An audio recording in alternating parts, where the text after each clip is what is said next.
Sobat Sejarah, pada hari Minggu tanggal 8 Maret 2020 saya berkesempatan ikut acara dari komunitas Kadang Tebu bertajuk Jelajah Makensi dengan titik kumpul di BPCB wilayah Jogja di Bogor. Acaranya sangat menarik dan seperti apa sih sebenarnya acara Jelajah Makensi ini? Yuk kita ikuti ya lengkapnya. Oke. Mbak Gangsir itu orang yang bawahnya itu. Di bawahnya itu. Jadi dia bikin nggak dibongkar semua, yang dibongkar biasanya yang samping dibolong separuh gitu, terus dia baru masuk ke dalam. Yang paling ekstrim di Candi Bima. Jadi di dalamnya itu diganjeli kayu biar nggak runtuh ke bawah. Dan itu pelakunya siapa ya? Mungkin anak moyang saya. Kalau sampean kan anak moyangnya baik-baik. Kalau saya jadi kayak gitu. Terus buat apa? Kemungkinan ada beberapa kemungkinan. Satu, memang dari dulunya, dari awal ketika candi itu ditinggalkan, dia memang sengaja mengambil pripe itu. Sekalian kan nyawanya candi di situ. Jadi sekalian diambil. Atau ketika zaman kolonial datang.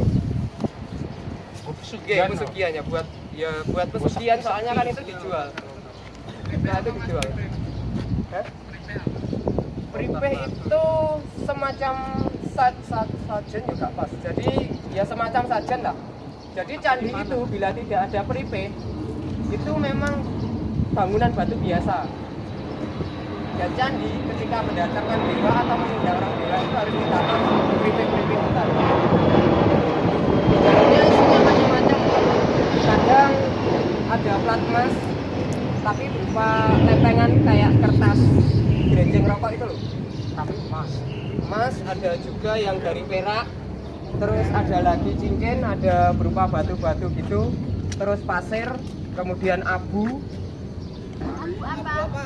Abunya itu yang sampai sekarang ternyata yang dulunya oleh Profesor Sukmono itu konon adalah abu binatang. Memang ada sebagian merupakan tulangnya binatang, tapi abu itu sendiri belum pernah dicoba. Itu masih jadi pertanyaan sampai sekarang, apa benar candi itu bukan abu pembakaran? Atau sedangkan ketika membangun candi itu kan diupacari dulu. Waktu mana Teksima kayak yang diceritakan Pak Timbul kemarin, nah dia itu kan ada juga upacara pembakaran gitu loh. Jadi yang dibakar memang barang-barang itu tadi, baru dibakar di atasnya, kemudian baru menghidupkan. Ya jadi lemah. Nah ini dulu sudah digangsiri gitu, sudah digangsiri di luar, terus batu-batunya ini memang sudah lepas semua dan hilang. Alasannya ketika itu yang nulis detail si Brumun 1835 oleh masyarakat memang sengaja diambil. Satu buat bangun jalan, terus keduanya buat rumah, ketiganya juga buat nisan. Tapi nisan ini bukan untuk mempermakamkan, motifnya memang sengaja murni untuk ekonomi. Soalnya batu candi ini relatif empuk daripada mereka ngambil yang di batu kali. Itu Brumun yang nulis, dia yang bercerita soal itu. Dan ketika itu pun di sini ketika ngambil batu itu nggak langsung jukuk terus gomulin, enggak. Mereka pakai ritual dulu. Ritualnya apa, Mas? Ritualnya dia ngomong jadi duduk gitu bertapa, terus semedi, habis itu dia berkeliling. Ketika saya baca sebelum sampai paragraf terakhir itu tak kira ini wonge pradaksina, tapi ternyata dia berkeliling itu nyari batu yang pas gitu, terus dibawa pulang. Pas rasane ati. Heeh, rasane ati. Menteni teke lho. Teke. Dan di dalam di awal sampai orang Belanda yang pertama kali kesini pun memang sudah tidak ditemukan arca yang di bawah. Tapi yang bilik barat dulu masih ada satu arca berdiri, arca Buddha. Terus yang di atas itu masih ada beberapa arca kecil, arca Buddha dengan berbagai sikap tangan atau mudra. Sebagian ada di Wihara Gunung Sahari Jakarta. Wihara dulu itu miliknya Gubernur Belanda. Dia pindahan dari Taiwan, keturunan Swiss. Ketika itu dia bikin rumah di sana 1720. Setelah dia malam pertama nikah, mantenan, itu dia meninggal. Habis itu, setelah itu istrinya janda, rumah dijual, berpindah tangan 4 kali sampai nantinya dibeli oleh seorang Cina dan dijadikan wihara.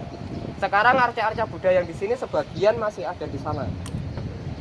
di Wihara Gunung Sahari yang kecil-kecil. 1720 pembangunan rumah itu, tapi bar di kemantenan wonge mati. Ngukuri arep bisa. Maghrib. Oh, maghrib. Terus di sekitar sini dulu riwayat penggalian pernah ditemukan piro, Mas? 52 struktur. Stupika. Strukturnya terus. Nah, stupikanya yang tablet itu 52, terus strukturnya ada 32. Jadi kayak Itu sebelah itu kelihatan. nah ini loh, bekas-bekasnya ini loh, kotak-kotak ini loh. Itu masih asli. Itu riwayatnya Belanda dulu. Terus sebenarnya Mackenzie tadi jalannya dari sungai itu menelusuri sungai sampai dia di sana.